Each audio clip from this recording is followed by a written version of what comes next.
Welcome to Black Boss, where we highlight and celebrate entrepreneurship in the Black community. I'm your host, Michelle Forbes, and tonight I have with me the owner and creator of Black Village Arts, the hood art dealer herself, Miss Brandi Jones. Yes, that's me. How are you today? I'm good. Thank you so much for having me on the show today. I'm really excited. No problem at all. I was about to say, when I found out about Black Village Arts, I was like, oh, definitely. Like very, very, very cool. Thank you. Yeah, thank you for joining me. I appreciate it. And where are you out of, Brandi? Where are you from? So I'm based out of Southeast Queens, though my pop-up store right now is in Brooklyn, actually, but we work primarily in Southeast Queens. Awesome. Okay. So as I said, Brandi Jones is the owner of the Black Village Arts. So, but I was curious, Brandi, where did the name the Hood Art Dealer come from? Oh my God. I dig it. It stuck with me. I was like, I like that. Oh, thank you. I honestly was just thinking about the term hood and how a lot of these companies take a lot of things that they consider ghetto and from the hood from us and from our community. And I don't think that hood should be a bad word or it should have a negative connotation to it. Wanted to kind of put a spin on it. And since I'm from the hood, and I consider myself the art dealer, since I give my organization revolves around providing and giving art to kids who look like me. It kind of just together. Yeah, okay. Very, very cool. So where does your love of the arts come from? So actually my personal area of expertise is dance, but I've been involved in the arts my whole life, pretty much since I was 2 years old. And I'm 24 now, so about 22 years.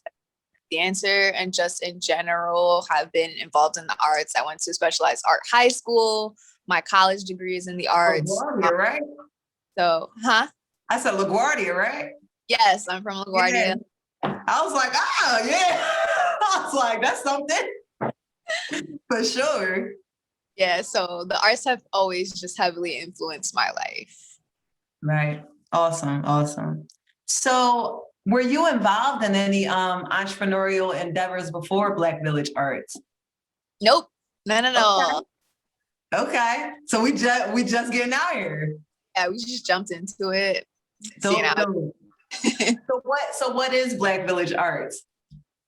So Black Village Arts is a multi-purpose collective that works to merge community outreach and the arts to service Black and Brown kids in underfunded communities. I like that. So is it a nonprofit? So are you in the business realm? Go ahead. Yeah, so we have not officially registered for nonprofit status, but that is definitely on the horizon. Okay. Because we do so many things besides, and because we are a collective besides what I directly do with the kids, I would definitely have to have like a for-profit arm and a nonprofit arm because we do more than shops and working with kids in general. Gotcha. So could you explain a little bit about the collective and how you guys kind of, I guess, yeah, collective? It's just an interesting story. Actually, what happened, or I guess how I started in general was I was protesting a lot following Ahmaud Arbery and George Floyd and everything.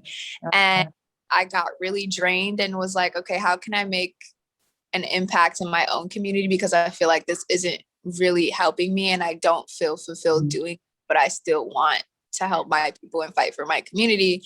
And the arts, that's what I have area of expertise in. And then I about how schools were going to reopen in the fall because I officially launched August of 2020. But I was thinking about how schools were going to reopen and that all of these kids were going to be at home and all of funding for the arts once again was going to be cut because it's considered non-essential. It especially just felt like an attack on Black and Brown kids as they make up a majority of those who attend public school. And continues to cut the budget for the arts in general in NYC 70% as of June last year. Wow. So be part of that solution. Mhm. So really started off as like a dream because I didn't know what I was going to do, but I just knew that I wanted to raise enough money to have my own space where Black and brown kids could come and learn about art. So I just launched the GoFundMe and it started from there. And then following that, I was like, okay, how am I going to do this? And I thought about how I know a lot of different artists in different mediums in different fields. So I pretty much started gathering people whose beliefs align with mine and understand how important our youth are. There I had a collective. And at first, before getting like kids involved in everything, we did a lot of commission work with a lot of Black owned businesses. Okay. The community directly, a lot of these businesses were struggling as far as visibility and foot traffic, different things like that. So I definitely had a lot of mural commissions and different things like that.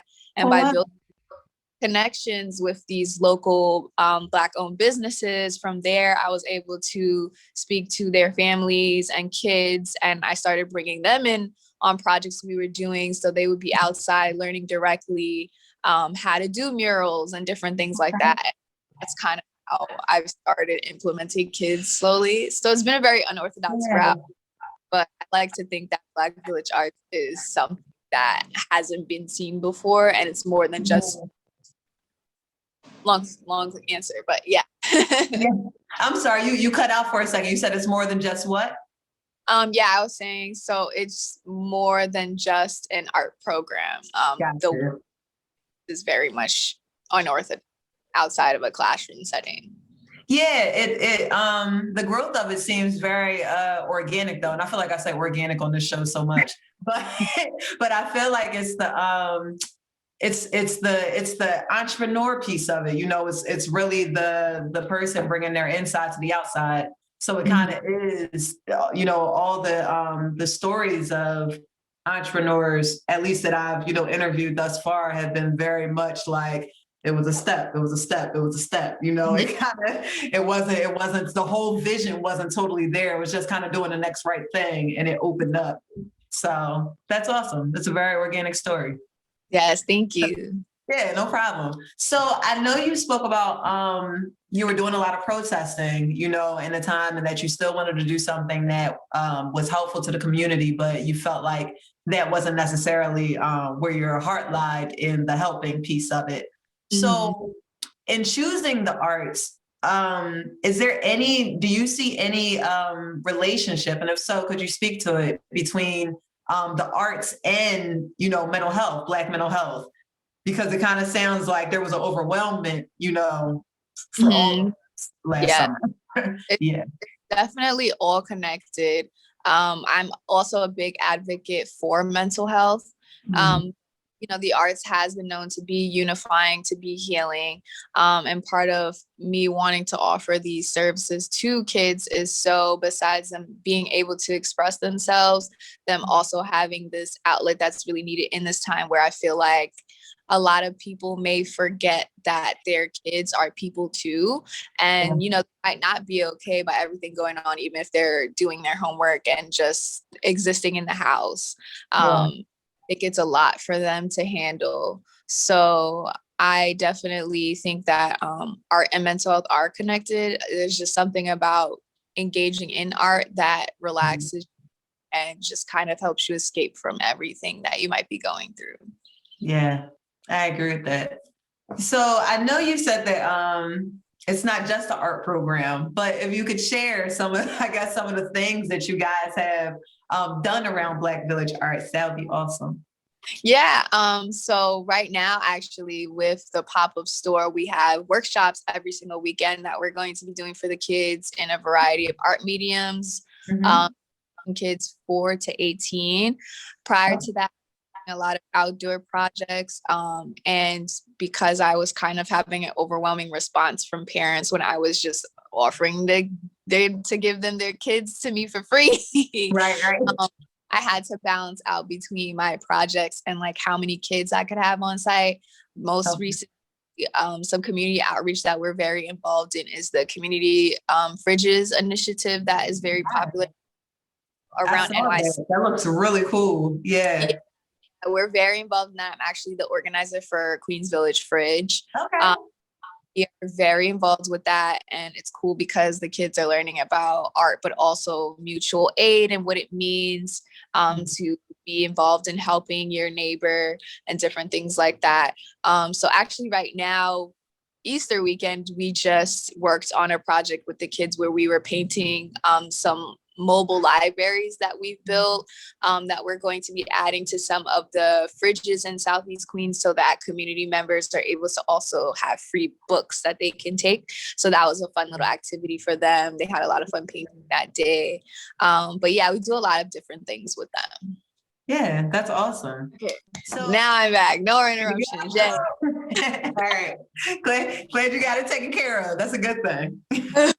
The show must go on. Okay.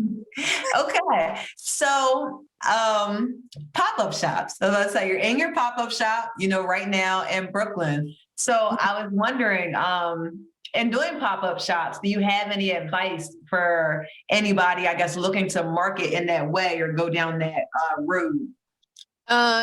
Yes, because I'm definitely dealing with it right now. Okay. Marketing, or just in general, I found on our journey is that marketing is really like the big thing. Like nothing else is as important as marketing. Yeah. Even being a young entrepreneur or like someone that's new in this and not having the funding that, the other bigger group might have, the little funding that I do have or however I make my money, I definitely make sure that a good amount always goes back to marketing. Yeah.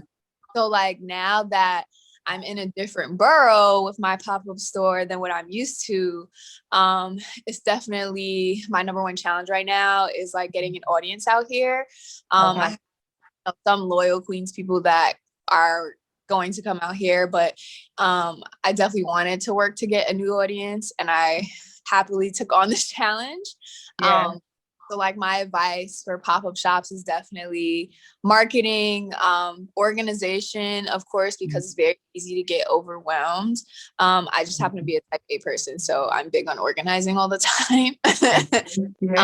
Organization is definitely important, and having a team or like someone else you can count on besides yourself, someone to bounce ideas off of.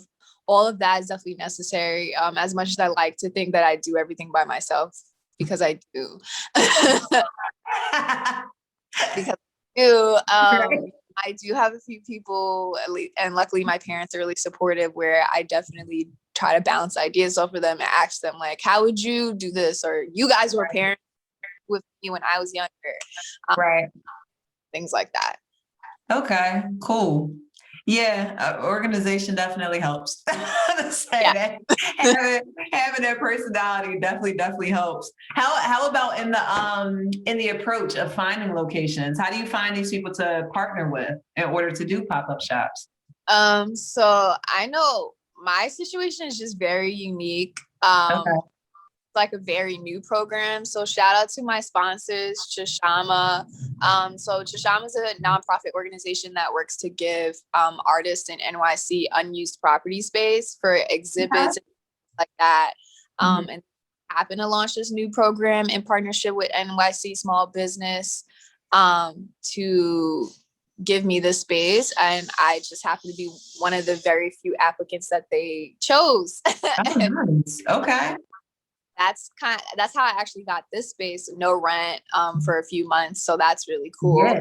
I didn't even know that was a thing. I was about to say you could go to different Okay, so that is something to look out for. Yeah. Super for artists, and they particularly like I don't know if anyone's watching this and wants to apply, but they particularly like things that involve community.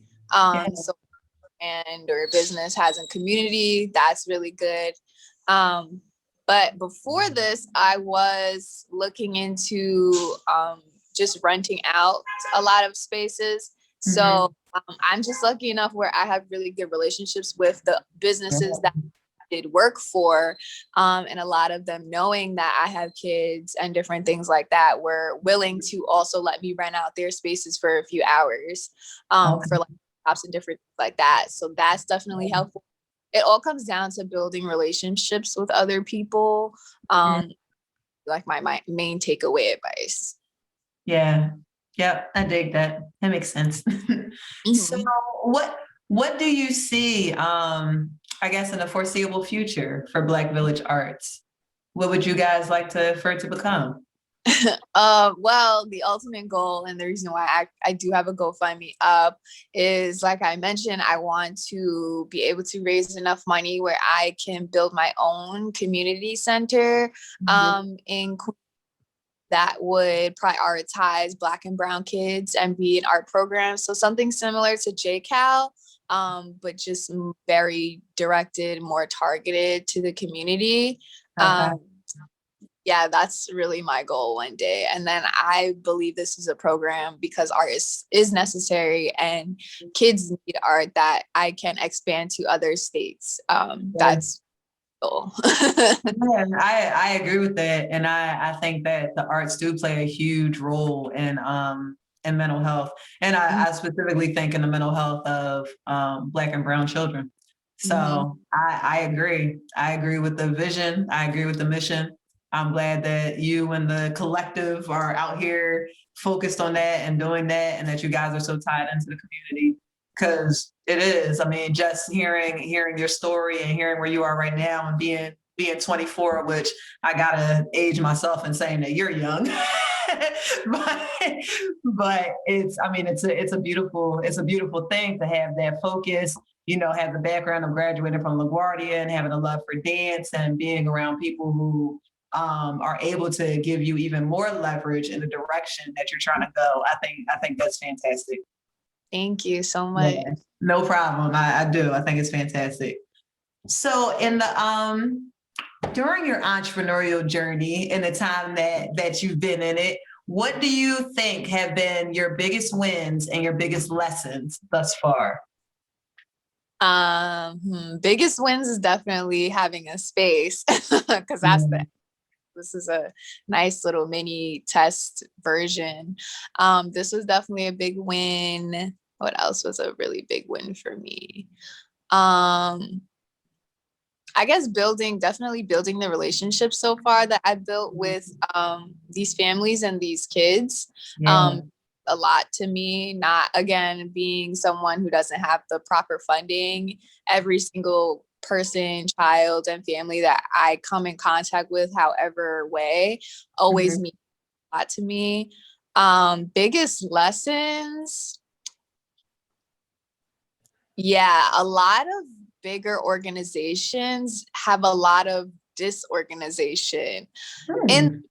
and it's very interesting Okay. to see that and be a witness to that as someone that they might be working with, and they'll always be very disorganized on their end. Like Yeah. every experience with a bigger group, as I've had this experience, and it's crazy to me. Um, Interesting. So it's very motivating though, because I think that Mhm. if I'm already this organized person, and they're at the place that they are, and they're disorganized still, like it makes my route feel a little bit easier. Yeah. Um, but the other thing that does come with that territory is that people will try to leverage you and take advantage of you because they think you don't know what you're doing, especially me looking like I'm 5 years old doesn't. So people would treat me like a child. um, Okay. but yeah, so it's definitely been a learning lesson, even how I communicate with people, and different things like that, because I typically am like really friendly. I've learned that I can't necessarily be that way all the time with certain people. Yeah. Um, Advantage. So those definitely have been my biggest lessons. Okay. Yeah. Those sound like life lessons too. Yeah. Yeah. I was about to say is yeah. That's certainly understandable. And I feel like lessons that, you know, people are going to come across in their journey because Mhm. those things are common. But it's good. Don't let them take advantage of you. And I don't feel like you do. I Yeah. feel Yeah. I feel like once you figured it out, it was like, all right, I got you. My parents just come down. They're like, yeah, no.